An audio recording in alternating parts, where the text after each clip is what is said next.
The Seymour High School offense has exploded for 75 points in winning efforts in the last 2 weeks against East Haven and Lyman Hall. 2-2 Wildcats, coached by veteran coach Paul Sponheimer, would like nothing better than to continue this winning momentum. The blue and gold are led offensively by junior quarterback Pete Del Toro and running back Moroni Burchell. It's homecoming day at Shelton, and second-year coach Tony Branca would welcome a win in front of the expected large crowd. The 1-3 Gales have been struggling on both sides of the ball. They'll need 4 quarters of solid football to defeat Seymour. Sophomore Dan Field gets the nod at quarterback, while senior tri-captain John Kearns returns to full-time offensive action at tailback. From Finn Stadium in Shelton, it's Seymour against Shelton in a Housatonic and Intra-Valley matchup on Cable 10 Sports Valley High School Football Game of the Week.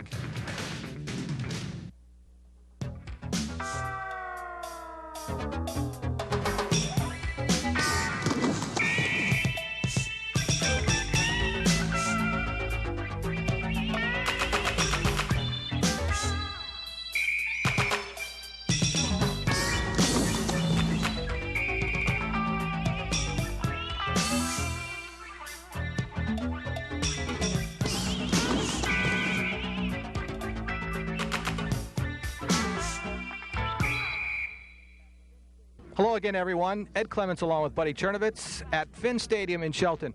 Buddy, Coach Tony Branca is going to make a change at the quarterback spot today. Dan Fields is going to be starting in place of Glenn Blanchette. What does the coach think about in this situation? Shake things up, I think, is the thing that Tony Branca is looking for. He's trying to get someone on offense that is going to provide a little bit more leadership than he feels Glenn Blanchette has provided, but just to shake things up and to try and get some points on the board. They're looking for some type of combination that can click for them.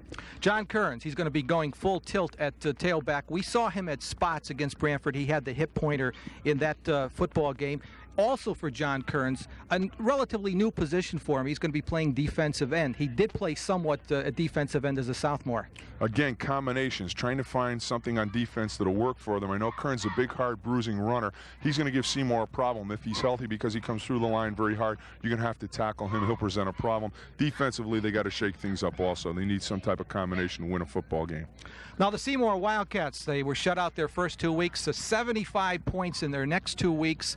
Moroni Burchell, we saw him in a sub role last year in place of Joel Mastro on occasion, and tremendous runner, and he's had a great effort last weekend against Lyman Hall. They're lost Brooks. He's not going to start, so Burchell's going to have to carry a lot of the weight on the offense. But they certainly have put it together in the last 2 weeks. Combinations, sometimes they just come together, and that's what Tony Branca is looking for. Seymour's found it. Whether they can continue it today will depend a lot on that Shelton defense. What do you look for in today's game? What's the key? I'll tell you, I think Shelton's got to play a great game. They could be in trouble here and be down 1-4 very quickly. They've got to play a quality football game. Seymour's come along. They found themselves offensively, done a great job defensively. I think Shelton's really got to work hard to get a W here. Hey, we have a great day for high school football. It's homecoming day here at Finn Stadium in Shelton. We'll be right back with the opening kickoff right after these messages.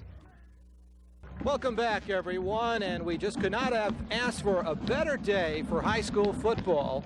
It is homecoming day here at Finn Stadium in Shelton. In this big Intra-Valley and Housatonic League matchup between the Shelton Gales and the visiting Seymour Wildcats. Nice crowd on hand here, and many people filing in here to Finn Stadium as you get a shot of the homecoming day crowd. Get that number 5 sunblock out here, Edward, because it is tan day here in the bleachers. Beautiful, beautiful afternoon. Shelton coming into this football game 1-3, and they definitely need a W here. Seymour 2-2 after 2 great wins in their last 2 games, and both teams here would like to continue Shelton in a winning tradition, and Seymour continuing that great 2-1 game. As you see the 2 very, very handsome looking gentlemen there in the middle. That's Mr. Clemens to your left, and I'm hiding behind the television screen. I'm the better looking of the 2, as you've already figured out, and we're ready to play. Thank you for getting off that shot. I don't know, a contest between me and you, better looking. You know I got to win, but we're both in serious trouble anyway. Wildcats have won the opening coin toss, and they have elected to kick rather to receive. And kicking off, that will be Drew Pickering for the Shelton Gales. R.J. Rondini was kicking off in the warm-ups here. RJ, of course, we've detailed the last few weeks, a standout player for the Shelton Gales, had a case of mono, and he's been given the clearance to kick off, and we may or may not see him here today, and that's about all he would be doing today with his illness. Returning the opening kickoff, that's Moroni Burchell with the football. The opening kickoff is returned by Burchell. Burchell did an excellent job getting back to the 30-yard line as Seymour will start 1st and 10 on the 30. And let's take a look now at that Seymour Wildcat offense. Of course, in the backfield, at junior quarterback Pete Del Toro. Burchell lines up at the fullback spot, and in place of Billy Brooks, it'll be Dave Dewey drawing the start. An offensive line anchored by the two outstanding tackles, Paul Connick along with Sean Lopresti. 1st and 10 for the Wildcats as Casiello goes in motion, and we've got flags to start things off here at Finn Stadium before we get off our first play from scrimmage. Lopresti a little bit early on the snap count, and it's going to move Seymour back. That'll give us an opportunity after this replay. You'll see Lopresti at the top of the picture, number 70. He just starts before the snap count. Motion comes back, and Sean just steps early, and that'll on a fold block, and you'll see that later on one of our tips. Little fold by guard and tackle there, Lopresti and Anderson. So it's a 1st and 15 for the Wildcats. The line of scrimmage is the 25, just underway from here at Finn Stadium. Again, that is Casiello in motion.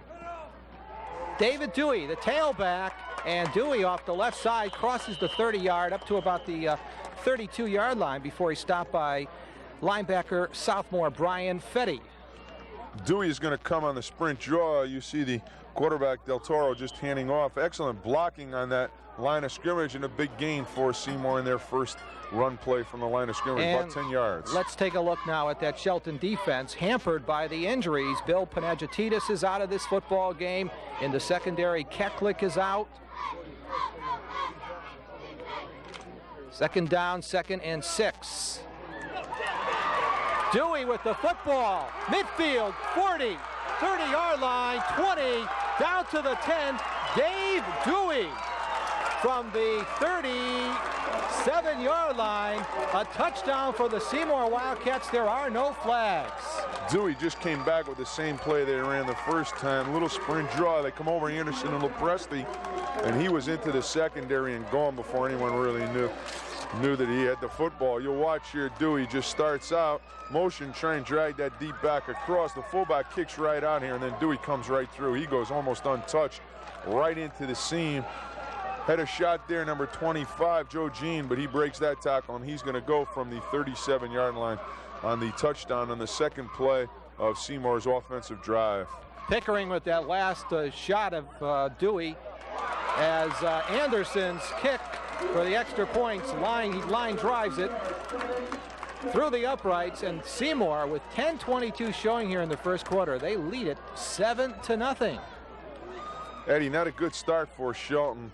I know that Tony Branco, we talked before the game, when you get jumped on early, sometimes your kids, especially when you're struggling, start to put their heads down a little. And this Shelton football team right now has got to gather themselves together because they don't want to have a situation where Seymour jumps on them with a couple quick scores. Speaking about Coach Tony Branco, Buddy caught up with the second-year head coach of Shelton, and he asked Coach Branco about the attitude of his 1-3 team coming into this football game.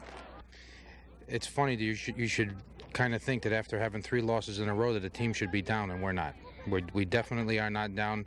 We've done a lot of things this week to try to bring back the Shelton football team as we know it, and there's a different attitude this week in the previous 4 games, and I think we're going to be ready. Welcome back, everyone. Kip Anderson will be kicking off for the Wildcats. And the Wildcats, on their second play from scrimmage, it was Dave Dewey taking it 70 yards for a Seymour score.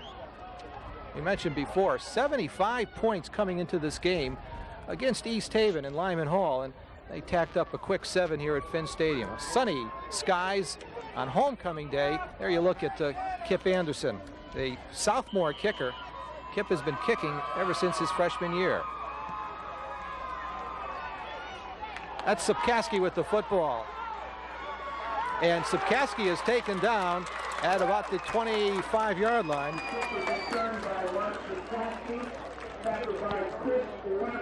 Larkin on the tackle, and let's take a look now at that Shelton Gale offense. And of course, right away we mentioned the fact that sophomore quarterback Dan Field starts this game in place of another sophomore, Glenn Blanchette. And also another key loss. We mentioned Keklik's loss on defense. Well, Keklik unable to go in this football game, a shoulder problem. And replacing Keklik in that lineup, Andy Aldo. First down. Kearns on the straight handoff, maybe back to the line of scrimmage, maybe falls forward for 1 yard. And let's take a look now at that Seymour Wildcat defense. Of course, on that front four, a register preseason All-State pick on the defensive front four, Paul Connick, one of the tri-captains for the Wildcats. Eddie, they came out in the wishbone. We saw last week they came out early in the bone to try and establish a ground game. They're back in it in that first play here, and they're back in it in the second, trying to establish some power offense where they can start moving the ball and put some first downs together. 2nd and 9 for the Gales. And there's the pitch.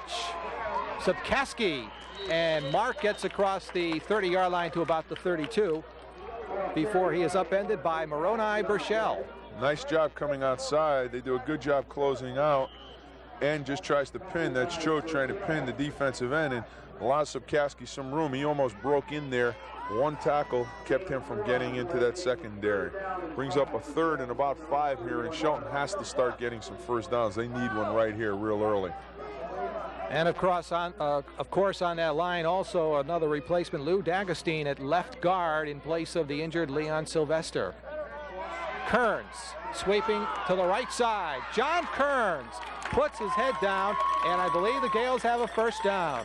Kearns came back on the power sweep.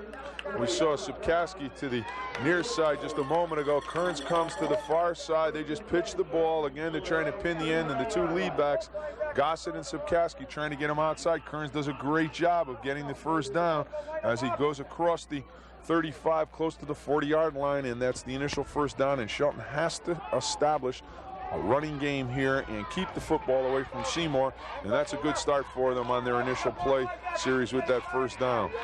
First down for the Gales. There's the give to Kearns. Kearns gets maybe a yard as he falls to the 40-yard line, tied up inside by the Seymour defense, led by tackle Rich Connors. Kearns comes on a counter ice, so the fullback coming to the near side, and then Kearns to the backside. The defensive end did a good job in staying home and making the tackle. Picked up about 2 as we get a timeout here early in this football game. Hey, we have a timeout here, and we'll take a timeout. Our score is Seymour 7, Shelton nothing. Welcome back, everyone. A second down coming up for the Gales. 2nd and 9. They have the football outside their 40-yard line. Still earlier in the first quarter. And Shelton finds themselves down 7-0 to the Wildcats.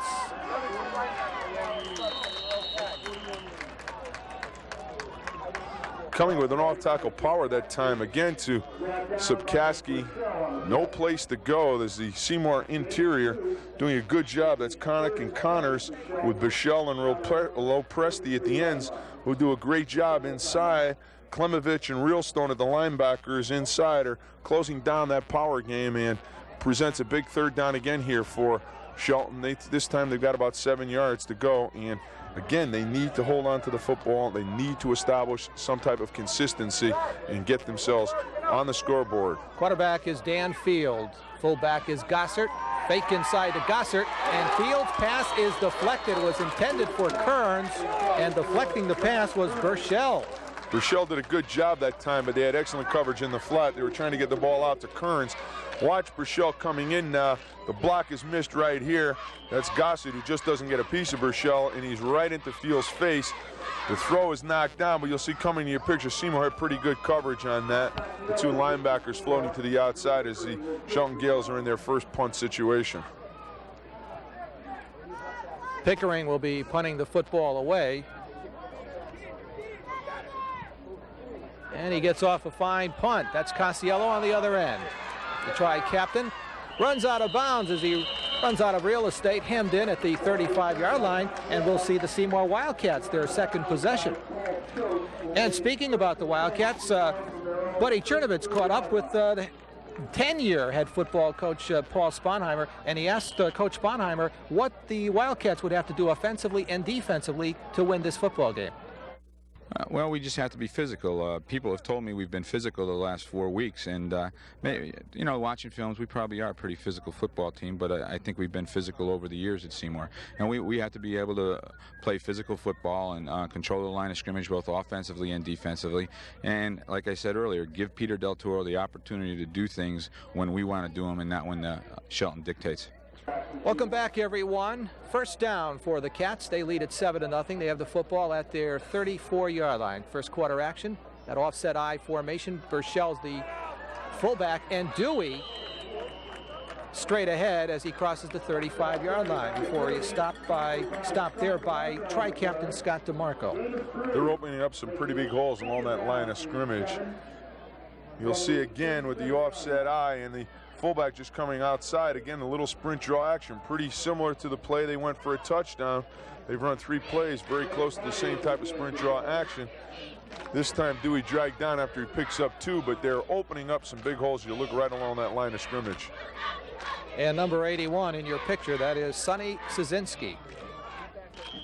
In motion, that was Baker, and again flags on the play, on the second down play, and it looks to be against the Seymour Wildcats. Again, low press. He started early in his stance, came out of it. They were going to trap. He was pulling on that, some type of a counter. But again, as you see Mark Barbero, Seymour moving themselves back 5 yards on that procedure penalty. Line of scrimmage now, the 31-yard line of the Cats. Buddy, I guess we can safely say this is Indian summer weather. Beautiful day, absolutely beautiful. 2nd and 14 for the Cats. Again, Baker goes in motion.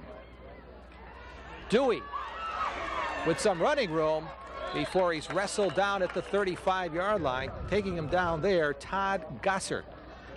That time Dewey comes back across the green. You'll see 70 right at the bottom.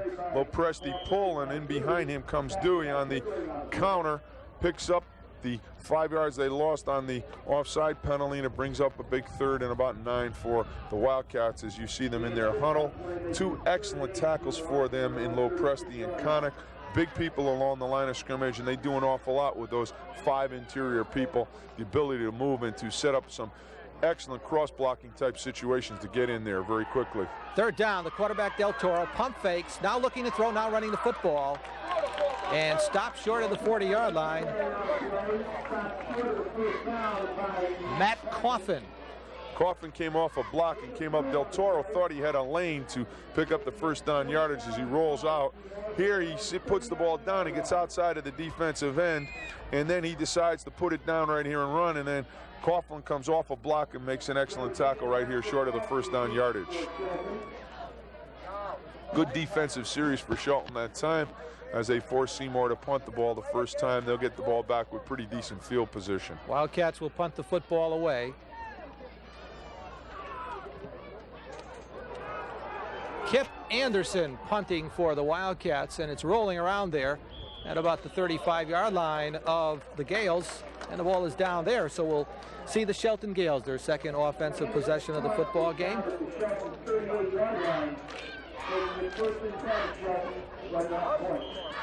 Shelton, if they're going to stay in that bone and come into a slugfest or a slug match along the line of scrimmage, they can't afford to give Seymour any more points. And right now they've got to get some first downs again and get that ball into Seymour territory where they can open that offense up a little bit. Well, they break the bone right away, huh? Gales go into that I formation, 2 wide receivers out to the left side, and they give it to the tri-captain, John Kearns, and he is hit straight on at about the 40-yard line by Klimovich and Rillstone.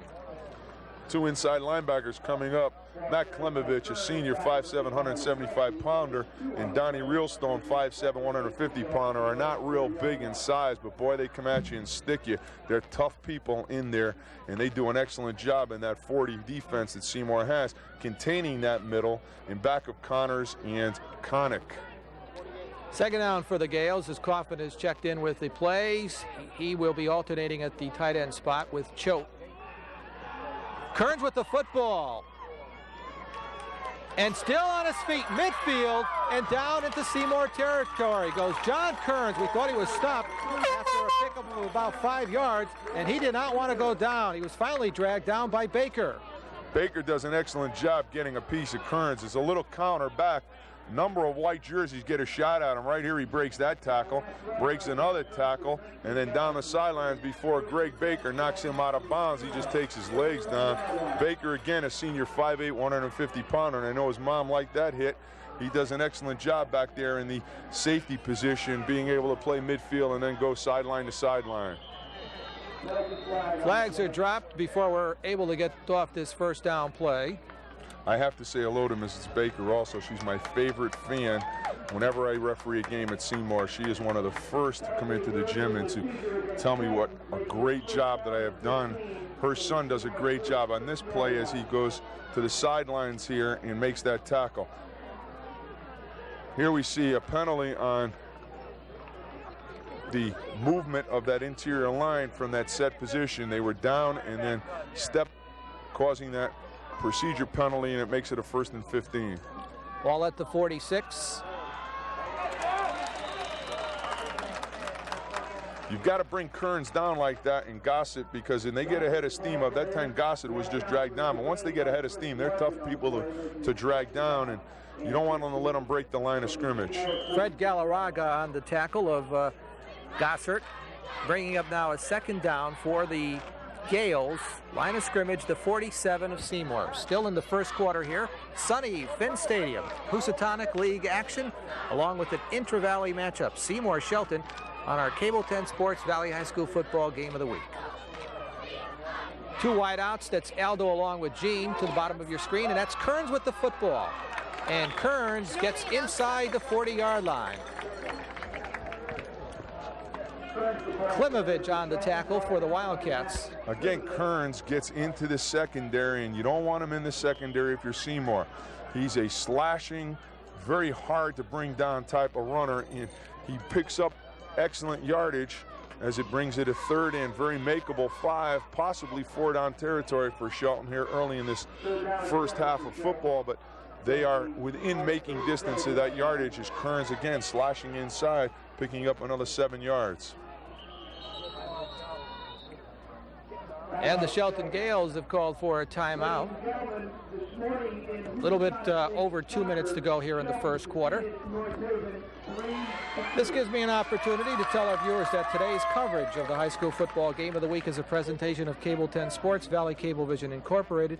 It's intended solely for the viewing enjoyment of Valley Cablevision subscribers. Any rebroadcast or other use of this telecast without the express written consent of Valley Cablevision is a no-no. Changed the script this week, Edward. Is prohibited. Ad-libbing, I don't know. They don't like that ad-libbing stuff. There you see the huddle with the brain trust of that Seymour or Shelton offense as they attempt to get a play here. Over there, Coach Paul Sponheimer in that defensive huddle talking with his defensive group. They have scouted Shelton a number of times, and they are attuned to what Shelton likes to do in this 3rd down situation. But one of the problems is that Shelton has changed their offense over the last 3 weeks, and you really don't have a good key and a good feel, so that you've got to really be prepared for anything, especially with Dan Field in there at quarterback. We saw Glenn Blanchette the last few weeks. This week with Field in there, they may do some things that Blanchette didn't do, and Coach Sponheimer trying to prepare that defense for anything that might happen. 3rd down play coming up. Aldo along with Gene out to the left side as you see them in your picture. And going in motion, Subkaski from his tailback spot. And Field wants to put it up on 3rd down. Gets it out there, incomplete. Just out of the range of the outstretched hands of Mark Subkaski. Subkaski, even if he caught the football, you'll see the 2 outside people drive deep, and Subkaski just tries to slide into the flat. Even if he catches his football, he does not have any yardage necessary for that 1st down. The play only would have picked up a yard, maybe 2 at the most. Shelton now has to make a decision, and they're going to punt the football, try and pin Seymour back. Pickering will be punting the football back, and Casiello going back to receive the football.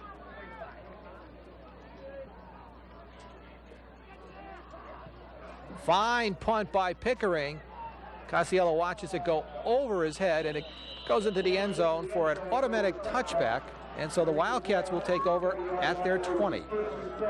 Casiello did an excellent job, got on the 10-yard line. He's coached that if the ball goes over his head to just let it go. And he did that. It'll give Seymour good field position on the 20. And Shelton now with their third defensive stand against the Seymour Wildcats as we are very close to the end of this first quarter of football. Billy, just rather Buddy. Your name is Buddy. Name. Well, I was thinking about Billy Brooks. Just wanted to mention to our viewers that Bill Brooks has a groin pull, and that's why Dave Dewey drew the start. And they're hoping that they could hold Brooks out of this football game. Shelton had to take a timeout. We saw that they have a number of changes, and that time they didn't have their 11th guy on the field. Had to take a timeout to get their tackle into the game, and key mistakes by this football team have hurt them all year. That's going to cost them a very critical timeout. You know, let me just say this about the Wildcats. Last year we saw against Lyman Hall, Mastro was out of the game early. Burchell stepped in. He was his replacement. He went on to win the Fitzpatrick's Player of the Game award. He had just an outstanding game against Lyman Hall. And here again at Finn Stadium, we have a case of someone like Brooks unable to go, and Dewey steps in, the second play from scrimmage in the game, and Dewey goes off on a 70-yard touchdown, John. Coach Sponheimer talked about Dave Dewey and Bill Brooks in the kickoff show at the beginning of the season, pointed out that they were quality people along with Maroney Burchell, and Dewey has stepped in and just taken over. He's only a junior, and quality halfback, and it's a sign of the success and the depth of that Seymour program when you can bring a second tailback into the football game and he can have close to 100 yards in the first quarter of football. Casiello in motion. On the option, that's Del Toro pitching to Burchell. And Burchell is still on his feet as he's finally hemmed in close to the 30-yard line on the near sidelines. Seymour does a lot on the line of scrimmage. Watch, they will pull from the inside. Here comes the guard out.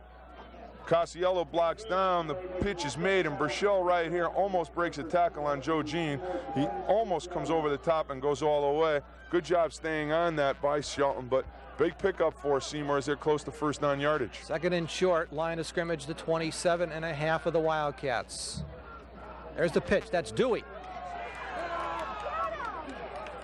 Dewey is stopped at the line of scrimmage.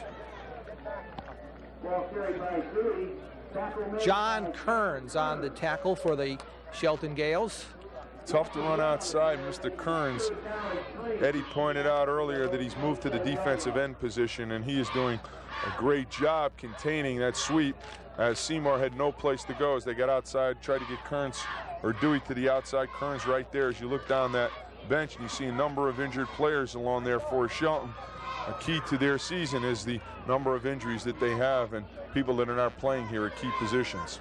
Kearns checks out of the game, and coming in at defensive end is Cho. And that's going to go against the Wildcats. A little bit too much time. Getting the play in and out of the huddle has caused them a delay. Again, Mike Barbero there signaling the delay, and it'll bring up instead of a 3rd and 3 now, it's a 3rd and about 8, and that is a big difference for your play call. When you've got a 3rd and 3, it's a run-pass situation. Here, 3rd down is a pass-type situation or some type of reverse misdirection. So it changes the play call, and it'll make it a different type of situation. Split backs for the Cats. Casiello in motion, and the junior quarterback is going to put it up under a rush. That's Bobby pressuring him. He gets the pass off. It's completed to Burchell in the vicinity of the 30 before he is stopped by Pickering. Going to be short of that first down. Excellent play. Del Toro rolls out. See Casiello in motion, then slide to the flat. And Del Toro comes out, gets around, and just throws the football. Casiello or Burchell drags it down, but he is going to be short of that first down yardage, and Seymour is going to be in a punting situation. And the scoreboard clock indicates that we have played one quarter here, and our first quarter score, Seymour 7, Shelton nothing.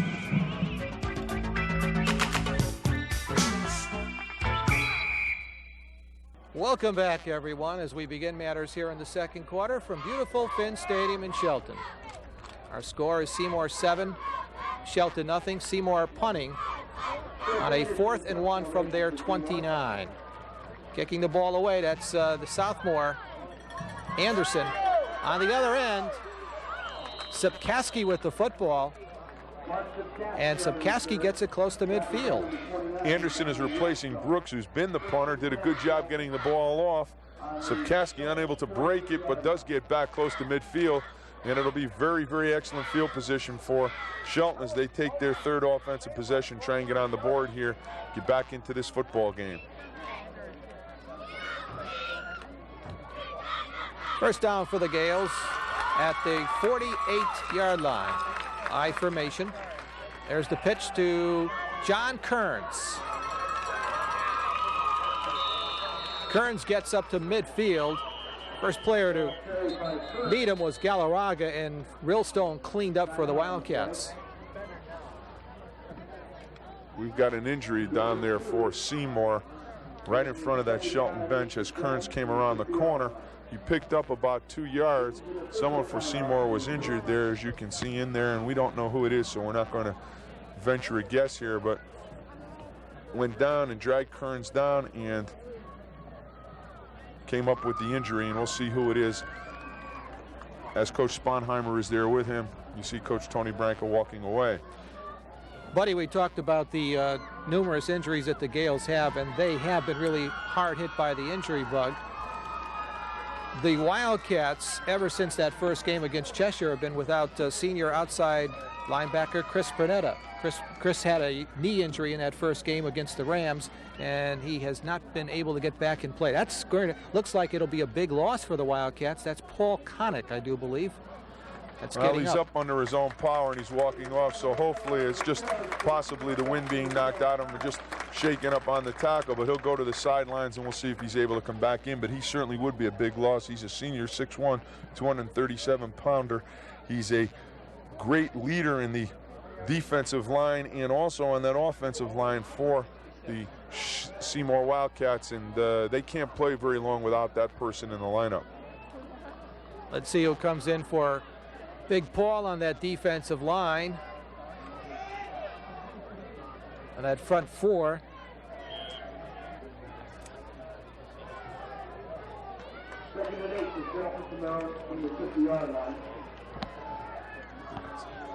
Looks to be Jeff Carina, number 68, who is taken over for Connick at defensive tackle. Second down for the Gales at midfield, 2nd and 8. John Kearns out of the tailback spot for 3 straight ahead.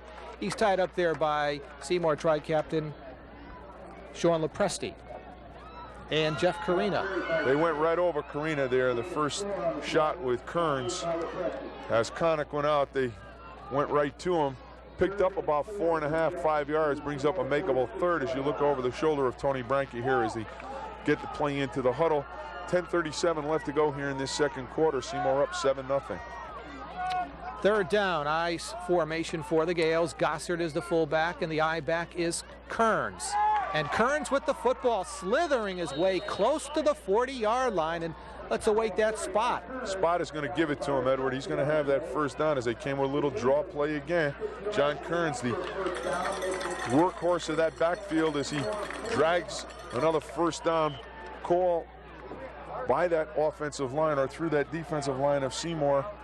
Good yardage and a little bit of consistency here in this late first quarter, second quarter, beginning of the football game with that Shelton offense. Pickering checks in. Drew has not seen much offensive action, but he is, with the injury to Keklik, they've been forced to go to Drew Pickering as one of the wideouts. He's in the football game. Kearns cuts back across the grain, gets down to the 35 before he is stopped there by Galarraga. Great run by Kearns. Burchell widened, and he just turned it back up inside of the defensive end. Picks up excellent yardage. Watch as he comes out. Gossett will stretch. Burchell right out, and then Kearns comes back inside. There's no inside linebacker scraping. Kearns is able to get down to about the 40, 35-yard line. About an 7.5, 8-yard gain for him on first down, and that's something that Shelton has not had in their last 3 weeks of football. That big first down gain gives him the advantage here on second and short. Second down for the Gales. Kearns in motion. The quarterback is the sophomore field, and that's Gossard.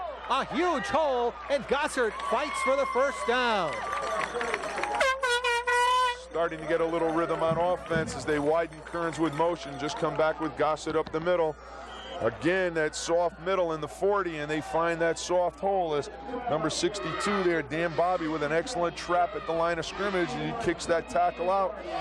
Big area for Gossett to run, and they've got a little rhythm going here down inside the 25 to about the 23-yard line. 1st and 10 for the Galloping Gales at the 23 of Seymour. Second quarter action. Gales looking to even this football game up. High formation. Kearns with the football. Tripped up after a pickup of 1 by Lopresti. Lopresti does an excellent job at the line of scrimmage as Kearns comes back and tries to fake him here. They come back with a wide counter. Kearns come back, and off the block of Coughlin, Lopresti just stays home and tackles Kearns for a -1 yard. Good job by Sean Lopresti, the senior co-captain of this football team. Robert Darby checks in now at one of the wideout spots for the Shelton Gales. Darby is a sophomore receiver on 2nd and 10.5. The Gales have it deep in Seymour territory. We've got ourselves a flag. Too much time, delay of game against the Gales.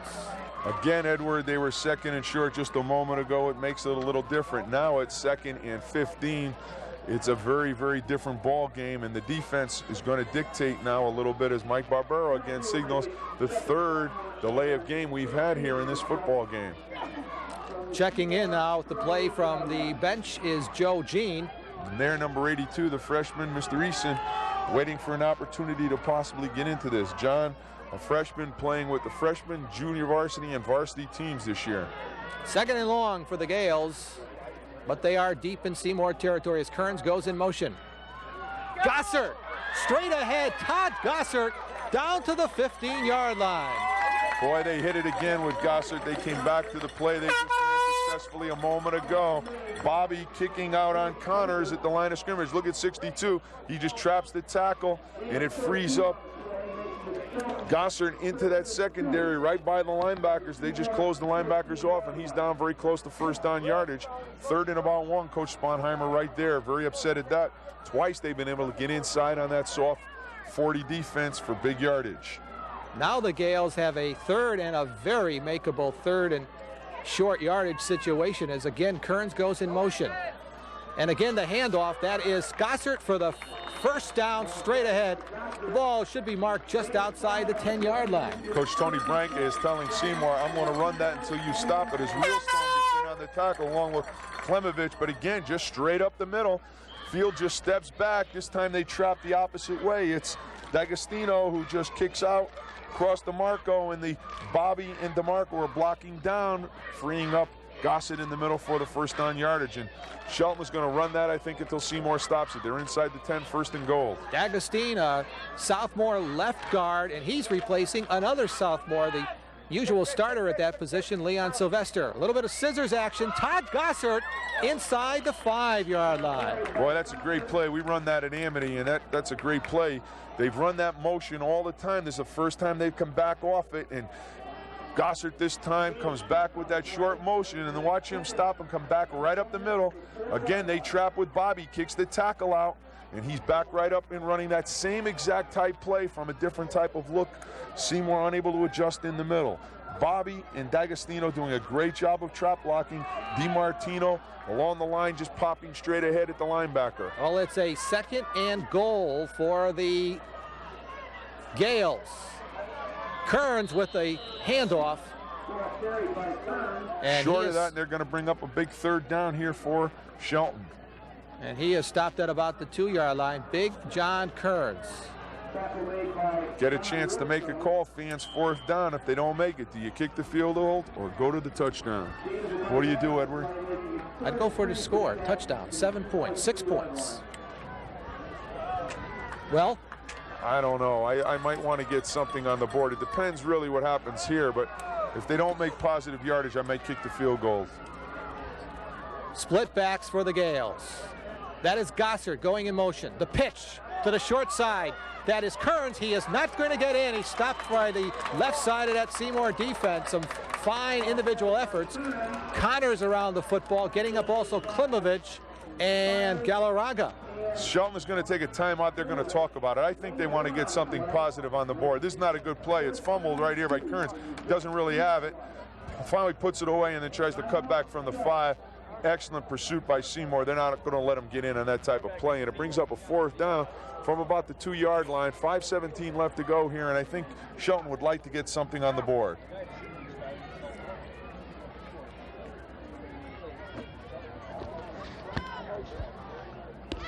With this break in the action before our crucial 4th down play, let's take this timeout. Welcome back here, everyone, and here we go. It'll be a 4th down play, and the Gales apparently are going for the 6. The football is at the 2.5-yard line. Second quarter action. Field is the quarterback. Kearns goes in motion. The give is to Gossert, and I don't believe he's in there. The Wildcats have held on downs. Seymour had that gap defense. They were in their 60-yard goal line, and they came with that base play right in the middle. And as you see the fans now from the Seymour side just standing up and applauding a good defensive stand as Shelton unable to convert on a 1st and goal. Seymour will take over around the 2-yard line, and that's a big play for the Seymour Wildcats as they keep Shelton out of that end zone late in this second quarter of football. Seymour now trying to get some distance between themselves and that goal line. Well, they have it at their 1-yard line. The Wildcats backed up at that point, but they deny the Gales the end zone. And the score, that's Del Toro straight ahead to about the 4-yard line behind his center, Rich Connors. Well, Buddy, I noticed that for the Wildcats, in place of Connick, it's Lou Alawa at the left tackle spot. Connick, as I looked across the field, is having some equipment adjustments done. Probably will be back in this football game shortly, but Seymour needs him along that line of scrimmage. We'll see if they stay and run towards 70 in this offensive series. Split backs, that's Casiello going in motion, and it's a straight handoff going to David Dewey on the right side. A fumble. Shelton is going to get a major break here as they turn the ball over. The Gales have the football. Bobby fell on the football. DeMarco on the hit. I don't know whether the ball actually pops out or someone just takes it out here. It doesn't look like the ball goes to the ground. I may be wrong, as we'll try and see here in the replay. But Bobby does come up with it. Casiello in motion. They tried the straight dive right over Low Presti, and it just looks like there's the ball right on the ground right there. Bobby pulling it in. Big turnover inside the 10 again as their 1st and goal about the 6-yard line. And the Gales are going to have to come up with something at this point. They're down 7-0, and they have the Seymour turnover, and they've got a 1st and goal, and that is Gossert going in motion, reverses the direction, and now with the football, that is Dan Field, tripped up by Del Toro, who is now in on defense for the Wildcats. That was a great play as they came back and faked inside to Gossert on the motion. Watch fake to Gossert on the motion. He holds everyone inside, and then Del Toro just does not buy it, stays home, fights off a block in the outside, and he makes a great tackle for about a yard loss here as Shelton now 2nd and goal from about the 7. Well, in our preseason show, Coach Sponheimer, we talked about Peter Del Toro. Not only is he a fine athlete, but he is very, very good in the classroom. Also, he came from Shelton, so adds a little to the... Del Toro played his freshman ball right here at Shelton High School. 2nd and goal for the Gales. We're deep into the second quarter of play at Finn Stadium. Seymour leads at 7-0. That's John Kearns on the pitch out, getting outside. Kearns, touchdown Shelton. John Kearns. Kearns does a great job setting that play up as he comes and ducks to the inside just enough to hold everyone and then uses his athletic ability to get outside to the corner. Watch now as Gossett leads him to the corner. There's a pin right here, and he sets it up by his inside move and then just gets back outside. The wash catches everyone, and he just gets into the end zone with a great shoulder as he goes over. Looks like number 36 there for the touchdown, Casiello, but Kearns gets in here, and Shelton is 1 point away from tying it up here late in this first quarter or second quarter of football. It'll be the senior Drew Pickering attempting the point after. It is wide to the left side. And Buddy, just a small part of the game, but the small points add up. The normal holder for the Gales is Keklik. He's out of this football game. I did notice that it was Celestak who was holding on the point after. So Celestak is not is not used to holding on the extra points, at least on a varsity level. People don't understand the skills necessary, not only the holder, the kicker, but the center snap, very critical in an extra point. And when it's made, people say, boy, that's easy, but boy, when you miss them, a lot of things can go wrong. As you see Coach Tony Branca, now Coach Paul Sponheimer, he's holding on to that 1-point lead. But for Shelton, they had a great offensive series there, getting into the end zone after being stopped on the 2, and maybe cranked up a little bit of that offense, and going to make this football game very interesting here in this second half. As Seymour, after that initial drive, have not done a great deal on offense. They've had pretty decent field position, but have really not moved the football as they did in that first series. So we'll see if Shelton now has found a way to contain some of that Seymour offense, and also found some offense themselves in this 5th week of football, as they certainly have been searching for it since the first game. Drew Pickering will be kicking off for the Gales. And he kicks deep. That's bounding around there and finally picked up by Burchell. Finally gets the football. It'll be Wildcat football. But the football will be at the 17 of the Cats. Paul Choate around the ball and on the tackle. Watch Burchell. He never looks the ball in. He looks out, and there's the ball right through. He started to look straight ahead, never looked the ball in. And he's going to have, luckily, pick it up. Right here is where you just say, let me sit on it, because as he picks it up, he's got nowhere to go, and he's going to actually lose 2 yards just trying to outrun Choate, who's right in on the tackle. Great job by Paul Choate down on that kickoff coverage. First down, Del Toro wants to go up in the air, and he gets it out. Incomplete. Intended for Casiello. There's going to be some screaming on the sidelines. You see Coach Sponheimer, he's yelling that the receiver was bumped while the ball was in the air, and I think he's got a legit gripe. As the ball was released, Del Toro released the football. The outside receiver running the out and up was banged, and there is no flag coming from that side of the field. Big play, as Seymour is unable to catch a break on that one. But he was bumped. You'll see the bump take place when the ball is in the air, and ball overthrown, but the receiver was unable to get out there because he was bumped. 2nd and 10 coming up for the Wildcats. The line of scrimmage, they're 17. We have 2 minutes and change left here in the first half of play. Del Toro manages to get off the pitch out, and that's Burchell with the football, driven out of bounds on the far side of the field by Bobby. Boy, I'll tell you, the quarterback, Peter Del Toro, just got it off as he was hit, and he was able to get it outside for a big gain. Del Toro now the dive inside, and as the dive takes place, 60 grabs him. He still gets the ball off. Good job inside by number 64, Shelton, Scott DeMarco, but Maroney Burchell able to get to the outside close to that first down yardage, and it'll bring up a 3rd and makeable for Seymour with about 2 minutes and 22 seconds left to go here in this first half of football. 3rd and a long one for the Cats. The line of scrimmage just outside the 26-yard line of the Wildcats. It's amazing what a touchdown does to your defense. When that offensive team scores, that defense begins to play a little bit harder also. Split backs. With the football, the junior quarterback Del Toro, and he spins it upfield. I believe it's going to be very close. Todd Gossard on the stop for the Gales. I think he's going to be just a little bit short. Comes out with the option. Again, watch the guard pull. Inside guard coming around the corner. The fake inside to hold, and then Del Toro comes out. But an excellent job right there by Kearns as he dives right back inside to stop Peter Del Toro, I think, short of that first down as you look at the cheerleaders from that Seymour side. Buddy, I was talking with assistant coach Ken Roberts of the Shelton Gales before the game, and we were talking about John Kearns on defense. Now, Kearns played some defensive end 2 years ago as a sophomore, but Kearns has had to learn a lot of different things. There's a different concept, the way they're playing their defensive end. So the one thing, though, about Kearns is that he's a great athlete.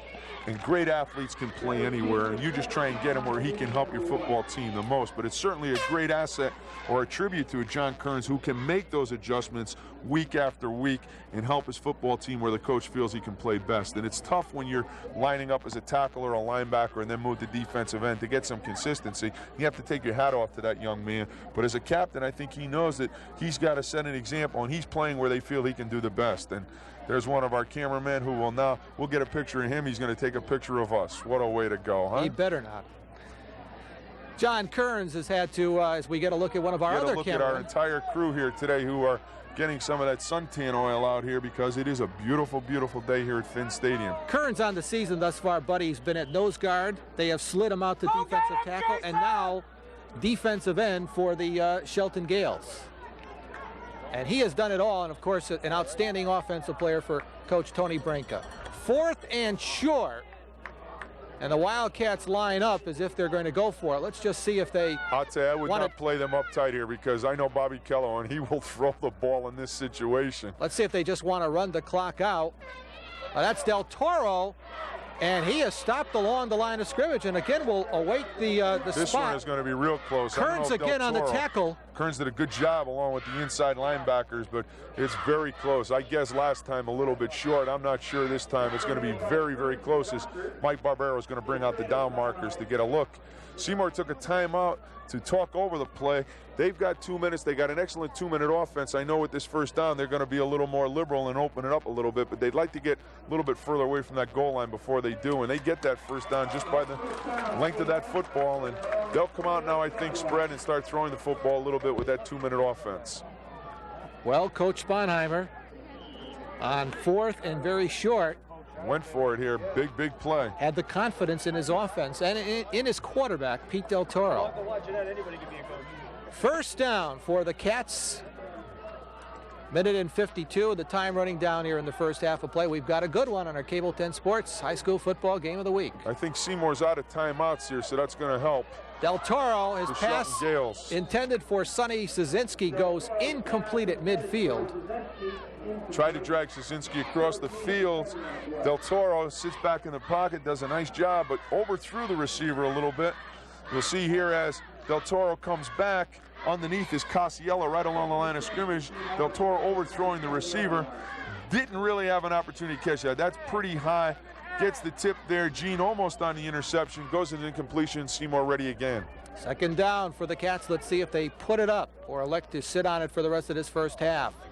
Burchell cannot get going. Stopped at the line of scrimmage by that interior line of the Gales. Shelton came on a blitz that time and really destroyed the blocking along the line of scrimmage. The timing was off as Burchell tried to come on a draw play.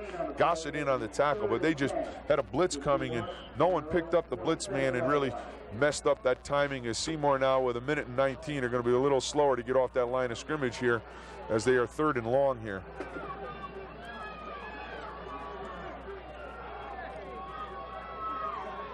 Ball marked at the 27-yard line of the Cats. 3rd and 10. The junior quarterback wants to put it up under a rush. Now running with the football near sidelines. Has some real estate ahead of him, and he runs out of bounds after picking up the first down at about the 45. Pete Del Toro. Boy, I'll tell you, Del Toro just sidestepped number 40 for Shelton, and that's Fetty. Brian Fetty. Fetty did not do a good job as Del Toro rolled outside. Fetty had a chance to drill him, and he just let him sidestep him along the line of scrimmage. Watch here as he pulls the ball down, and he will get outside to contain, but right here, Fetty has a real good shot at him, and he just lets him get outside. He does not take a good angle to the sidelines, and Del Toro gets up around the 45-yard line with 54 seconds left to go. And the Cats, with their quick strike capability, they're always looking for points, and especially with this field position. That's Casiello going in motion, and Del Toro wants to put it up under a rush and brought down, a sack by the Gales. Brian Fetty from his backer spot. Fetty got even that time, and that's a team sack as they had everyone in on Del Toro. Watch, everyone breaks the line of scrimmage. You see Fetty right here, 40, and Kearns on the outside. Fetty will get him, but Kearns contains him. You got help from the backside, and then runs right into Fetty with help from everyone. You had 5 black shirts. Great job that time by Shelton on the sack with 36 seconds left. A timeout has been called as you look down that Shelton line of scrimmage, and the Shelton Gales now would like to go in down only 7-6 as they've had a pretty good second period, but they would like to get the football back here and take one more shot at getting some points on the board themselves. When we resume play here, it'll be a 2nd and 14. The line of scrimmage, the 42-yard line of Seymour. Seymour took that time out. I like Seymour. They just come at you all the time. They do not give in. If they got a second on the clock, they're a threat to score. As even with that sack, they're going to take their last time out with 36 seconds left. They feel they can get the ball in the end zone. And Bobby Kello, their offensive coordinator, has an awful lot that he can come at you with in the last 2 minutes. In that 2-minute, they got some people who can catch the ball, and we've certainly seen that Peter Del Toro can get the ball down the field in the air. Second down, 2nd and 14, 42-yard line, and that is Baker going in motion, split backs for the Cats. Del Toro throws it out to Casiello. Casiello is knocked down at midfield by Pickering. Little screen. You got to watch that double pass off that screen as they set up that possible double pass. Good screen with Baker leading down the field. Casiello gets good yardage to the 50-yard line. Third down, we're down to 14 seconds here. And why they're waiting, I do not know, unless they are running the clock out, which I would tend to doubt here. Or they may do that. Just allow the clock to run down, figuring they can't make any more, and go in at halftime up 7-6, and that's what they're going to do. And we have played one quarter here at Sunny Finn Stadium. Our halftime score, the Seymour Wildcats 7, the Shelton Gales 6. Back with all of the halftime festivities right after these messages.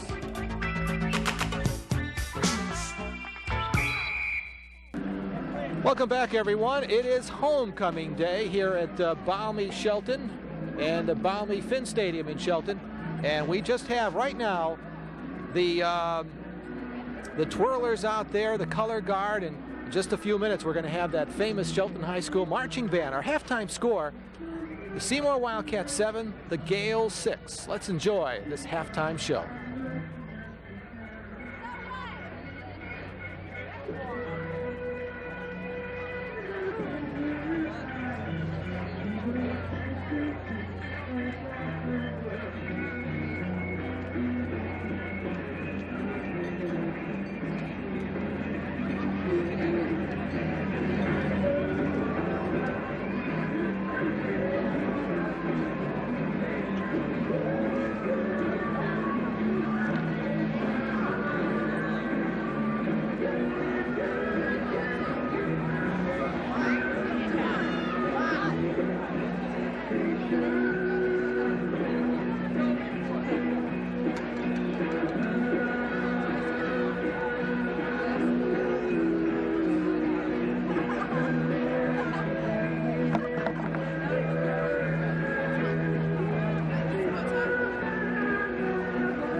I need it.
You've just seen the Shelton High School Marching Band as part of our halftime activities. Homecoming Day 1989 here at Finn Stadium in Shelton. Our halftime score is Seymour 7, Shelton 6. We'll be right back with the second half kickoff right after these words.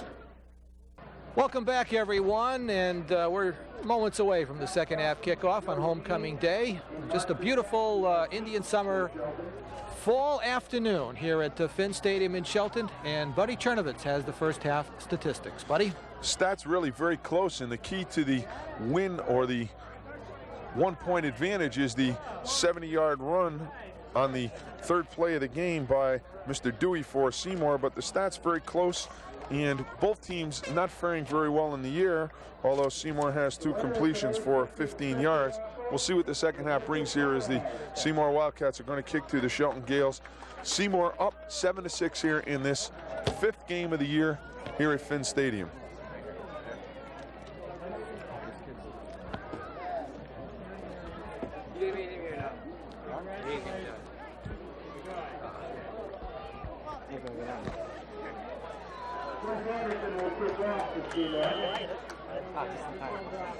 Kip Anderson will be kicking off to start off matters here in the second half. It's a short end-over-end kick. That is Coffin with the football. Gales will get the football first in the second half, and Matt straight up to center to field, close to the 40-yard line, where they'll mark his forward progress. And let's see what the Gales do offensively here in the second half. It was pretty much all Shelton in that second quarter of play. They scored late in that second quarter after a turnover, and John Kearns went in from about 7 yards out for the lone score. The extra point attempt by Pickering was wide, and of course on the other end of the scale it was the Wildcats' David Dewey taking it on the second play from scrimmage in the football game. 70 yards, extra point was tacked on by Anderson. That's where we stand, 7-6 Seymour. First down for the Gales, and that is Gossard from the fullback spot, straight ahead to the 40.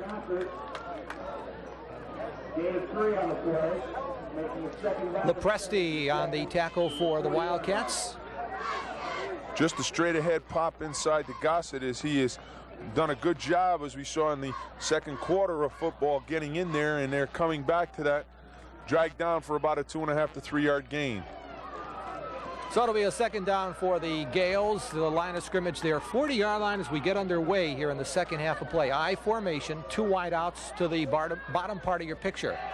And that is Subkaski at the tailback spot. Mark running well to the near sidelines as he gets to the 45 before he's knocked out of bounds by Rillstone.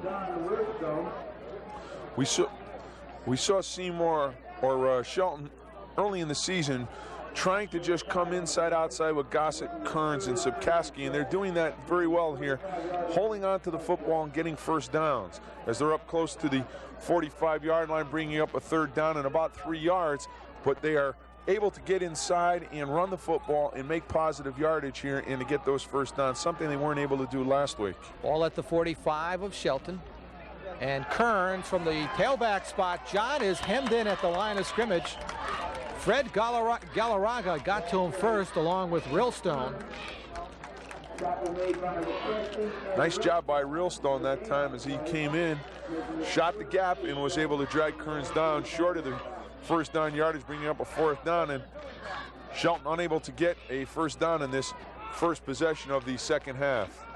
It'll be Pickering punting the football away, standing at his 30-yard line. Oh, nice save by Pickering. And Pickering gets off a high punt for Shell back in single safety, and a ball is down there by roll leader at about the 37. Now a big scramble for the football. I didn't see the ball touch a Seymour player. It did not, but it was touched down by a Shelton player before the whistle blew. Seymour can pick the ball up and advance it without the loss of the ball on a fumble, and that's a good job by Seymour in recognizing that and trying to get a little extra yardage. So the Wildcats will take over their first possession of the second half, and they have it outside their 37-yard line as we begin matters here in the third quarter. We've got a tight one on our Cable 10 Sports Valley High School football game of the week. Seymour leads it by 1, 7-6. Del Toro, the junior quarterback, has an I formation. Burchell is the up back. They give it to Dewey, the tailback, and Dewey explodes off the right side to the 45 before he's knocked down by Pickering. It's the same play that they opened the football game with, where Dewey ended up going 70 yards. Fullback is just going to kick out. They'll fold around. Guard and tackle fold, and Dewey's going to come off tackle for an excellent 7-yard gain, starting this second half of football for the Seymour offense. 2 wide outs to the upper part of your screen. And second and short. Again, Dewey, midfield, 45-40. David Dewey inside the 40-yard line before he's knocked down in the secondary by Robert Darby. Seymour's bringing that tackle, Lopresti, across the formation. See Lopresti kick out, and Dewey comes right in behind him. And he is untouched down to about the 36-yard line as he does an excellent job, David does, in getting first down yardage for the Wildcat offense. And he's been tough on the first 3 plays of the first period and this third quarter of football. Baker goes in motion again. Dewey with some room ahead of him. David Dewey, another first down. Darby drags him down from the secondary. It's been the Dave Dewey show thus far in the third quarter. Dewey comes again on the draw. You see the fullback, Rochelle, just kicking out, and down the field comes Dewey right through the center of the line. He's getting excellent blocks by Klemovich, Connors, and Anderson in the middle, and Lopresti and Connick at the tackles, doing a great job of driving people across the line of scrimmage and opening up that hole. Dewey, a junior, 5'8", 153-pound fill-in here for Bill Brooks, who out of this football game as a sophomore with a groin injury. Talking to offensive coordinator Bob Kello before the football game, if they need to, in a pinch, they would be able to go to Brooks, but they don't really want to have to if they could hold Brooks out of this football game. Buddy, we also noticed too that Paul Connick, the starting offensive left tackle for the Wildcats, who was shaken up in that first half, he did return just before the end of the first half, and he has started at left tackle offensively for the Wildcats, an integral part of that offensive line. He, of course, with Lopresti, representing some experience from last year on that line. First down for the Cats. In motion, that is Baker. The give inside, Burchell off the right side, 15-10, inside the 15. Burchell does not want to go down, but hold the phone. We've got a flag back at the 30-yard line. That time that hit the fullback just on a quick hitter. Burchell on the buck trap inside. Excellent blocking by Connors, Klemovich, and Anderson. Watch the trap block by Klemovich right there, and Burchell just comes right up his backside into the secondary, but it's going to be brought back as Burchell will come down to about the 3-yard line before he's dragged down here, and illegal procedure against Seymour will bring that ball back. Maroney Burchell with a great run, great block at the point of attack by Matt Klemovich. Well, instead of a first and goal, the penalty has brought the football back at the 28-yard line of Shelton. So a first and long situation, first and about 16 for the Cats. They are deep in Shelton territory, and that is again Baker going in motion. And Dewey tied up at the line of scrimmage.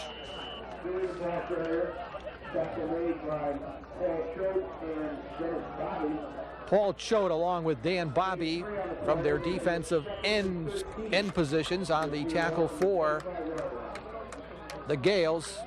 Again, Burchell kicking out. You see Lopresti on the trap. This time they did a better job inside closing down, and they stopped Dewey with only about a 3.5 to 4-yard gain. Second and long still for the Cats. Again, Baker in motion. Dewey slides outside. David Dewey getting a big chunk of yardage as he gets close to the 10-yard line, tackled in the secondary by Joe Jean. Dewey just breaks outside again. They do a good job, Seymour does, along the line of scrimmage, just tying people up. You see Burchell there blocking at the end, freeing Dewey downfield, and he's dragged down after a first down gain, picking up another first down for Seymour. On the line of scrimmage now, the 12-yard line. First and 10 for the Cats. Burchell straight ahead. And Burchell with that leg drive inside the 10-yard line. Moroni Burchell. Not a good exchange here between Del Toro and Burchell, but Burchell able to get ahead as they collide a little bit inside. Burchell then is able to drag himself forward for about 3 yards, but play was bumped at the line of scrimmage between Del Toro and Moroni Burchell. You see that big crowd here on homecoming at Finn Stadium, and again, just a picture-perfect day. Second down.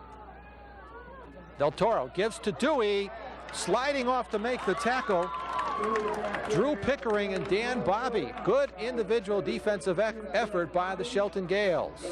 Last time Dewey was able to pop back outside, he starts in here, and then Bobby just breaks off the block of Burchell, gets help from Pickering, and they drag him down at the 10-yard line, bringing up a 3rd and long for Seymour on the 10-yard line, as they have done an excellent job getting the ball down to this part of the field with basically David Dewey doing most of the running, couple good bursts inside by Burchell. 3rd down at the 11. Del Toro rolling at the 10-yard line. Kearns along with Choate and Subkaski all in on the play for the Gales as they stop the junior quarterback. Del Toro was able to get outside of Choate, but unable to get around Kearns. As you'll see here, Del Toro come out on the boot, and then he will just put the ball down here and get around Choate, number 80. But as he turns up to the 10-yard line, right there, John Kearns coming over, and then Choate will get back in on the tackle. It'll bring up a 4th down, and Seymour going for the field goal. Well, Anderson already has 1 field goal to his credit at coming against Lyman Hall last weekend. Yeah! It is no good. Wide to the right side, and so the Gales have stopped the Seymour drive. Timeout on the field, and time in for these messages. Welcome back, everyone. So the Gales take over 1st and 10 at their 20 after the missed Seymour field goal. They're down by 1 are the Gales. And that quick pitch out to the short side of the field. Subkaski upended by Lepresti at the line of scrimmage. Sean Lepresti, 6'3", 222-pound senior captain. Watch Lepresti. He's standing up at the defensive end position. He just fights outside and will take Subkaski down.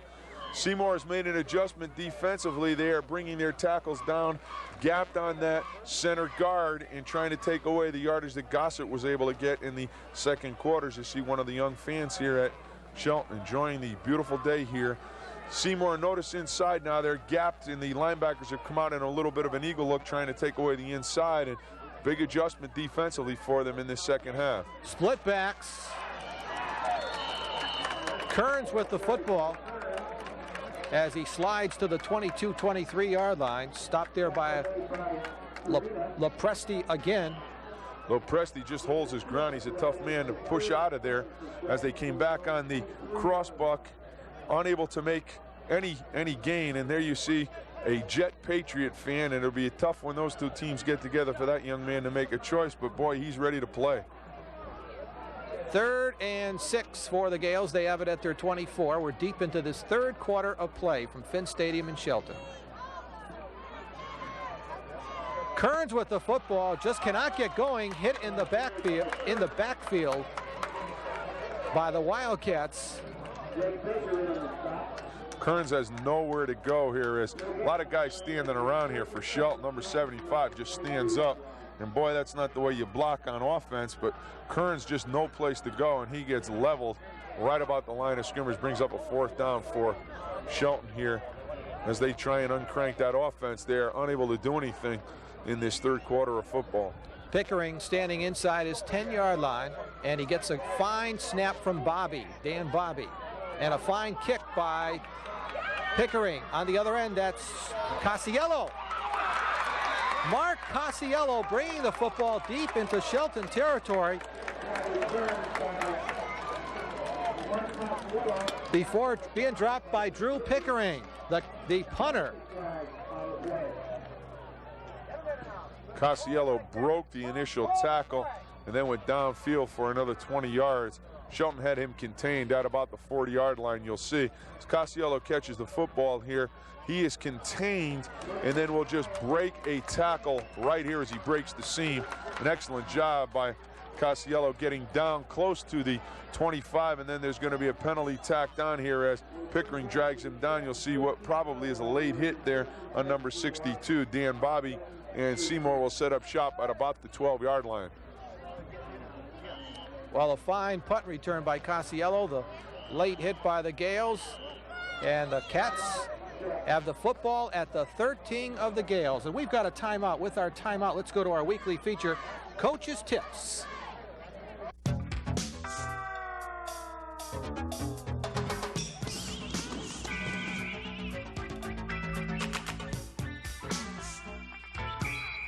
Today we want to talk about receiver drills. The first thing we do with our receivers is to teach them to put the football away when they catch it. We call this tucking the football. And that means that he's got to get that inside his elbow so that no one's going to take it away from him.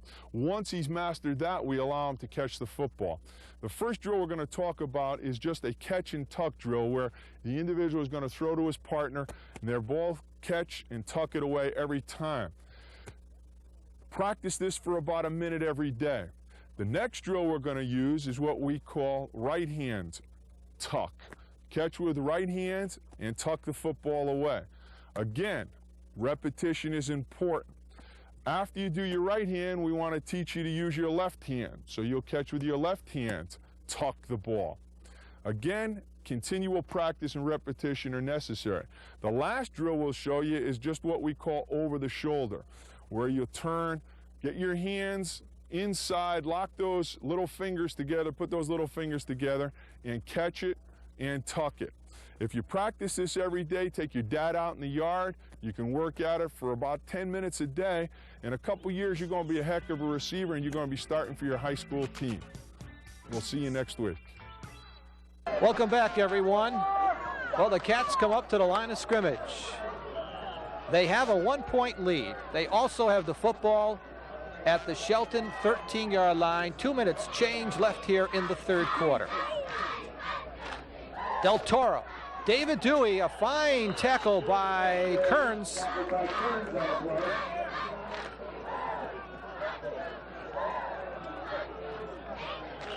Kearns comes off the block very well as again they try and go with that sprint draw action.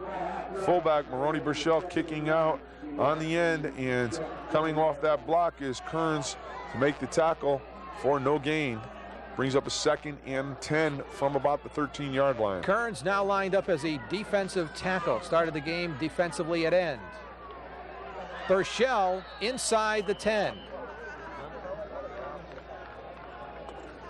Pickering and Zebkaski on the stop for the Gales. Burchell comes on the belly as they go into their over formation or a weak formation with the back coming out of the eye, and Maroney Burchell picks up about 4 yards as they're down inside the 10.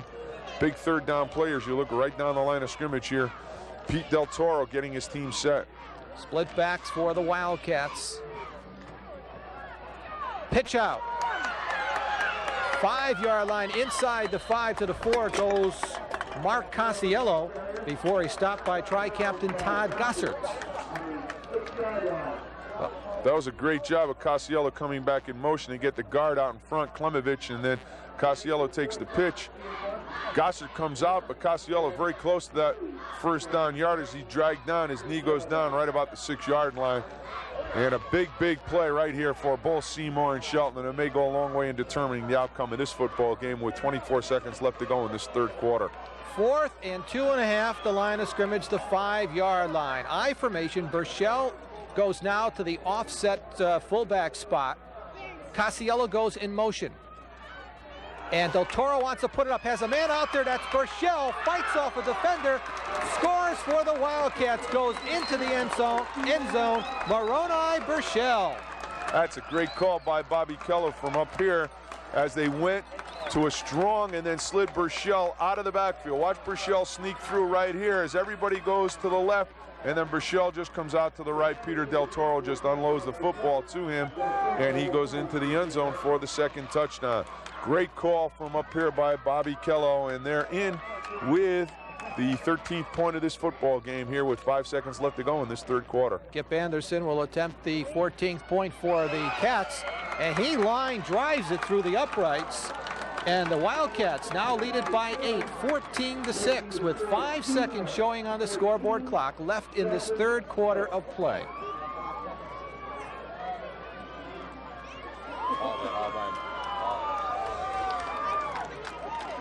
Seymour looked good in this third quarter offensively. The running of Dave Dewey, Maroney Burchell, and then that excellent pass from Del Toro to Burchell, setting up the score, has put Seymour here in a command position, up by 8 points as we get ready to end this third quarter and go into the fourth. And Shelton has really been unable to mount any offense. They did a good job in that second quarter, but really in that third quarter they were shut down by Seymour. Seymour made some adjustments at the half. They brought their 2 inside people, tackles down a little bit to close off that middle, that soft 40 nose, and they've eagled their linebackers. Both Klemovich and the Donnie Realstone have moved a little bit outside, and they've taken the dive away from Gossert and pretty much contained the outside game to Kearns. Kip Anderson, end over end, coming down deep. Gene with the football as he crosses the 25 to about the 27. Stopped by the kicker, Cliff Anderson. And that's going to bring this third quarter to an end. And we have played 3 quarters. Our score is Seymour 14, Shelton 6. Welcome back, everyone. Homecoming day, Finn Stadium, Shelton. And thus far, Seymour is spoiling it for the home folks here. Seymour leads it by a score of 14-6. Shelton has the football. First down at the 27. Dan Fielder's gone all the way at quarterback, swings it out to Kearns, and that was behind the line. That was a lateral where he threw it. Chris Larkin on the stop from his outside backer spot for the Wildcats. They've been doing a job of testing Low Presti all day, and Low Presti gets an A+ as he is out on this little flare pass. They try and just hold inside with Gossett, and notice the ball is definitely thrown backward, and there's Low Presti right on it. He drops him for about a 5-yard loss, and if I were the Shelton football team, I'd start running away from Low Presti. He's proven that he can play football. Second down, Kearns, the short side of the field. Big John gets back near the original line of scrimmage. Sean Lopresti again for the Cats. 6'3", 222-pound senior defensive dynamo. Tough man in that outside. He's held up the outside. On the other side, Maroney Burchell has certainly done a great job. And they do enough to hold people, and it frees up those linebackers so that they get an excellent shot in there. Klemovich, Realstone, Larkin, and Gagliarda are doing a super job of containing, and with Burchell and Lopresti, Connors, and Connick, it's been a tough 8-man front for Shelton all day. Field under a rush, cannot get it off to Pickering, who was his intended receiver, although Gossert was also in the area. Tremendous pressure put on, especially by defensive tackle Carina. Jeff Carina, 6'2", 253-pound sophomore. Shelton is not firing down on the line of scrimmage. They're just sitting there. Burchell is going to get in and get a hand up into Field's face, and then backside pressure as he releases the football, forces the ball up in the air for a very poorly thrown pass. And Shelton again back to punt. They have not been able to put a first down together here in this second half. And again the punt, rolling at the 30 and taken there by Casiello. Casiello, 40. Midfield. Down to the 45-yard line goes the tri-captain, Mark Casiello, and the Wildcats are going to set up with excellent field position. Casiello did a good job waiting for the bounce. He got a good block, broke a tackle, and brings it back to the 45-yard line. Watch Casiello. He doesn't field in the air, but he gets the good bounce, looks the ball right in, and then he will get an excellent block here. Right there, his chote is turned out, and he gets back to the 45-yard line with great field position, as Eddie said. Del Toro, play action, fires it long, downfield, has a receiver out there, it is caught.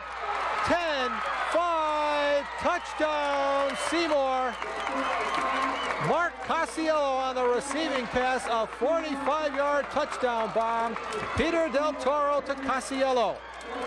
Ball was not well thrown, but it was thrown well enough for the touchdown as Casiello had to stop and wait for the ball.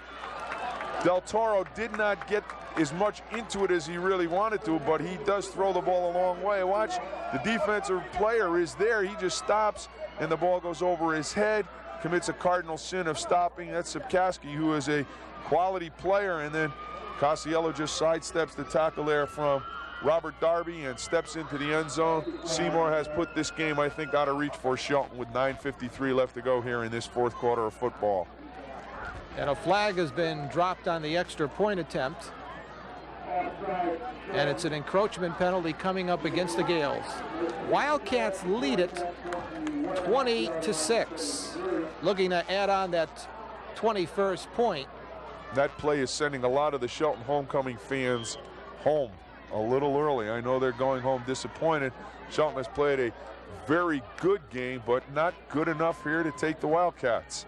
Their offense has been better than it has in the last 3 weeks, but still the consistency is not there, and they've given up a couple big plays here to the Shelton or the Seymour offense. Well, the Cats are going to go for two with the football and the 2 points for Shell, and that extends the Wildcats lead to 22-6. So the Wildcats, after a slim 1-point margin at halftime, have tacked on 2 second-half scores here. Watch Anderson make an excellent block as the pitch comes from Del Toro, and then Anderson just allows Burchell to get into the end zone with a good block, and it brings the score to a 22-6.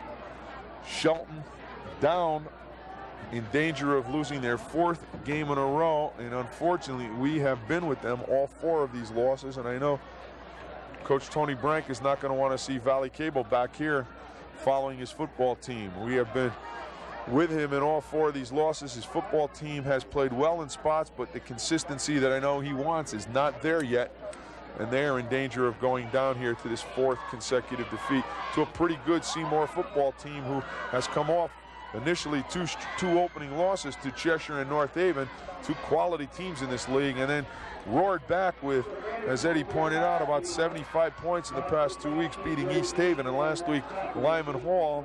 This week they've got 22 points on the board early in this 4th quarter against Shelton.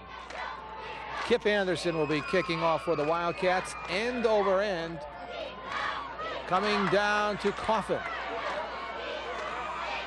And Coffin is upended just outside the 30-yard line, and that's where the Gales will go on offense. The tackle on special teams made by Fred Galarraga. Shelton does not have the luxury of driving here. They've got to start putting the ball up in the air a little bit, or they've got to hit a big play. Their backs are not really capable of breaking a long one. They're more of slashing type runners. They're going to get you 4 and 5. So Dan Field is going to have to get the ball up in the air here in this 4th quarter to get Shelton back in the game, and they've got to get a score pretty quick here, or they're going to be unable to catch Shelton or catch Seymour. So we'll see what Field does here, but he's got to throw the football. I formation for the Gales on 1st down, and Field falls to the turf.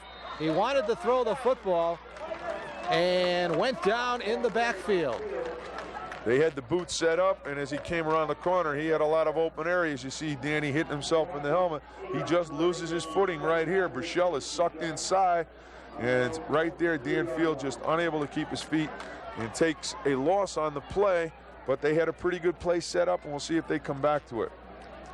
Ball now marked at the 23-yard line. A huge loss for the Gales on 1st down, bringing up about a 2nd and 20. Gossard is the fullback, Kearns the I-back, and Fields wants to put it up, screens it out to the right side. Kearns with the football, and no place to go. Wildcats defending extremely well. Don Rillstone around the around the football. Realstone plays off the block and is right in on the screen. As you see, Lopresti there putting pressure, but as Kearns catches the ball, Realstone is coming off a block here, and he'll get a piece of Kearns right there, number 29. An excellent job, and he gets help from number 36, tri-captain Mark Casiello, who just caught that touchdown pass back in on defense, doing an excellent job of smelling out that screenplay. And this is 3rd and a lot of yards. Again, the I formation.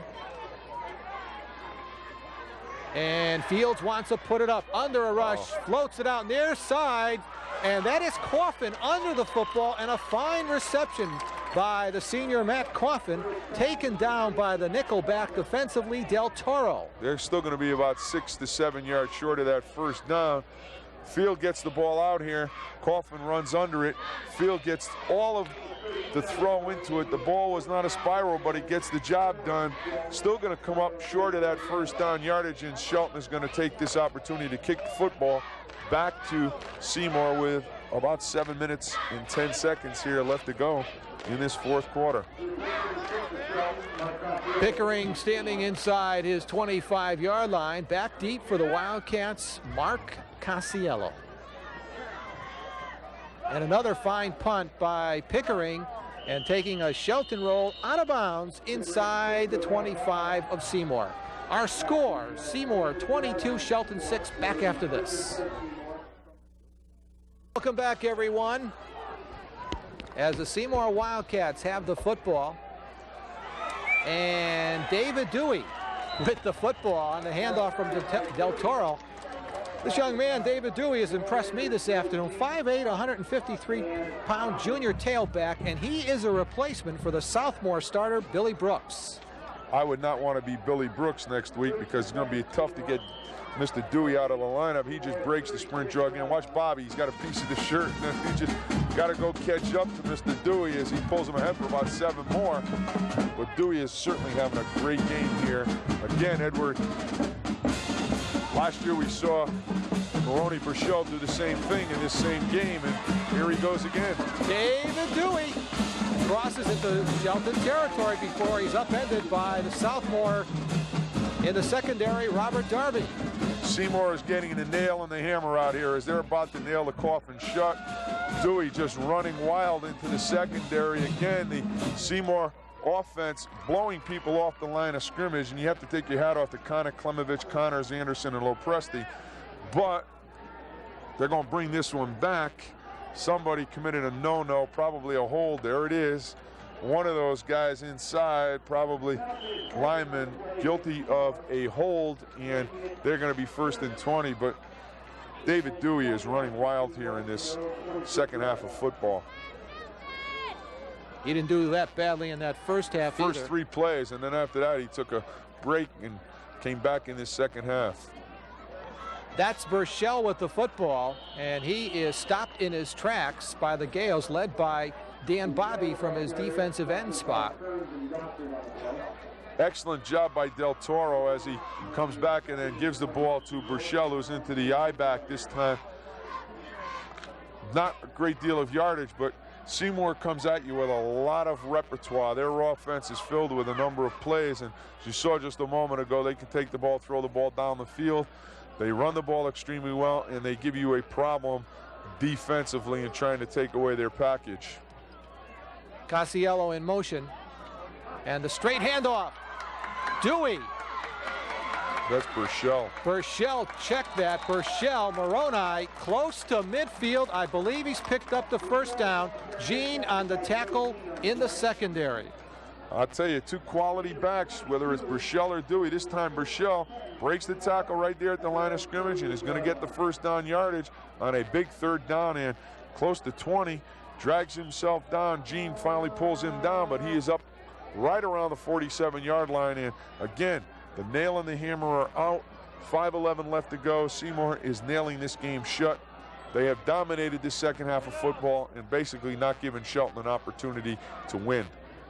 First down for the Cats. Again, high stepping it. That's Burchell as he gets inside the 40 of Shelton. Knocked down there by Subkaski. A flag down on the play. But he also noted that checking in for Seymour in the backfield, also Don Realstone. Just coming straight ahead with the dive. Burchell and Dewey at split backs, and they're just coming straight ahead. But again, this one's going to be brought back as someone has committed a no-no on that offensive line. Again, it will be an illegal push, and it will set up a second or a 1st and 15 for Seymour. The cannon you just saw has not been used very much this year by the Shelton Gales. They're certainly saving on ammunition this year. Last year they fired that son of a gun about once every 4 minutes. First and long for the Cats at the 43. Rillstone along with Burchell in the backfield with split backs. Burchell high-stepping it. Moroni does not want to go down. Ooh. Pickering finally applies the stopper.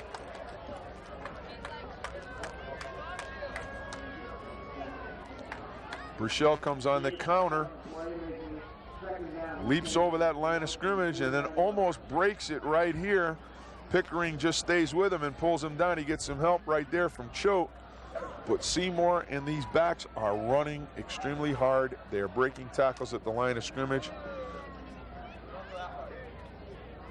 Casiello in motion, and that is Rillstone, his first carry of the football game. Rillstone, the starting linebacker for the Cats, gets into Shelton territory down at the 46-yard line.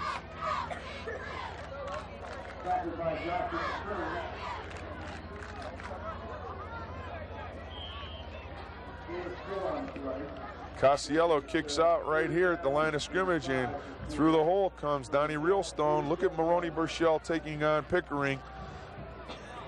Difference here is that the Seymour 11 are blocking at the line of scrimmage. Shelton has not been doing that, and that's been the key to the second half. Seymour's coming off the ball and doing a great job blocking.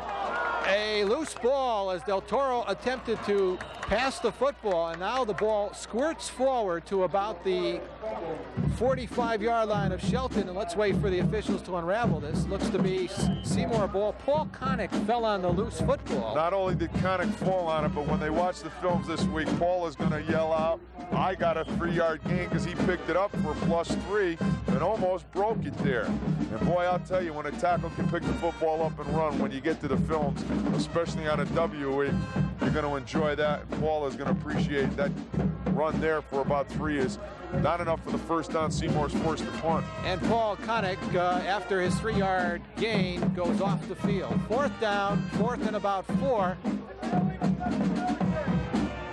And the Wildcats back to punt the football. Kip Anderson's punt coming down to Subkaski, and Subkaski is stopped at the 25. There is a flag down on the play. Shelton substituted illegally after the ball was ready to play, and they're going to get an illegal substitution. So we'll see here with 15 yards. It should not be enough for a first down. Pointed the wrong way. It's against Shelton. And we'll see if Seymour chooses to take the play or the penalty. Buddy, if the Wildcats hold on to any part of this lead, they're going to go 3-2. All of their games coming in the Housatonic League. Next for Coach Paul Sponheimer and the Wildcats, they're going to be at home against the Sheehan Titans. As for the Gales, well, they'll travel down to East Haven to try to get off the Schneid. As if any part of this Seymour Wildcat lead is upheld, the Gales will have dropped their 4th consecutive football game. Gales opened up a win on the road against the Sheehan Titans. And after that, the inconsistency is showing up. It's a young team, buddy, and a lot of growing going on in the Shelton Gales this year. A young team, juniors and seniors. Pickering on the tackle, and David Dewey, the ball carrier, as we are now under 2 minutes to play. And we're going to have to huddle ourselves and select our Fitzpatrick's player of the game.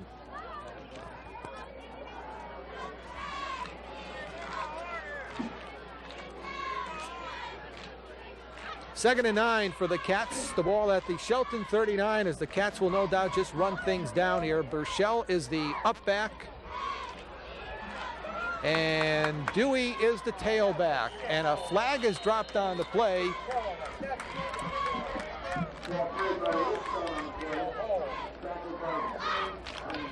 in the vicinity of the 35-yard line near the Shelton bench. Outstanding for Shelton also defensively, Buddy, all day long around the football, tri-captain Todd Gossard. Want to thank both head football coaches for their cooperation in preparing us for this football game, for the Seymour Wildcats coach Paul Sponheimer, and for the Shelton Gales coach Tony Branca. Also like to thank our spotter, second consecutive week, injured ball player for the Shelton Gales, Jay Sleeth.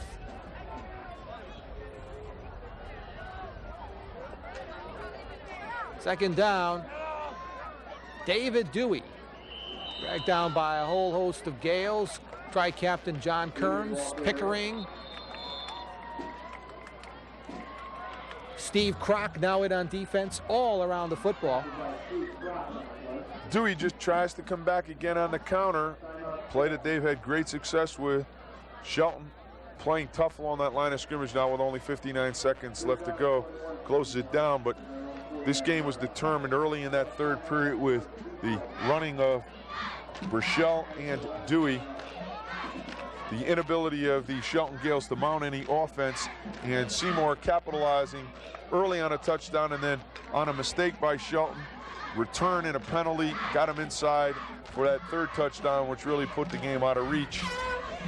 Third half or third quarter football, the Seymour Wildcats able to really prevail. As you see the scoreboard there, it tells it all. 22-6, 56 seconds left to go here, and Shelton taking a timeout, still trying to get that football back and to possibly get into the end zone one more time. Football just at the 49 of the Wildcats, almost at midfield. Burchell goes into that offset I-back spot, and Burchell gets the football. 45 inside the 40 before he's taken down by Matt Coffin in the secondary. We don't have the stats at this time, but the Wildcats have accumulated an awful lot on the ground. Straight ahead dive. Seymour has come to that in the second half and had great success with Burchell and Dewey. This time Burchell again for first down yardage. A lot of very unhappy homecoming fans here at Shelton as the Gales have gone 1-4. First time in a long time that the Gales have been in this position, and I know the fans are not very happy. Seymour, a mistake there, but they have done enough to win this football game, and certainly in fine fashion here in this second half. Hey, buddy, let's remind our viewers while we have a chance that next week another intra-valley matchup will be at Jarvis Field in Ansonia. Derby Ansonia. Casiello in motion, and then just a straight handoff, although again low press. Didn't look like it was early. The ball was snapped, but I guess they're gonna say that he was a little bit early on that snap, as you see the large crowd filing out here at Finn Stadium on their way home to enjoy hopefully a beautiful Saturday night and hopefully a better Sunday. That's it. That'll do it. Our final score from here at Finn Stadium in Shelton. Seymour 22, Shelton 6. Back with our presentation of the Fitzpatrick's Player of the Game Award after these messages.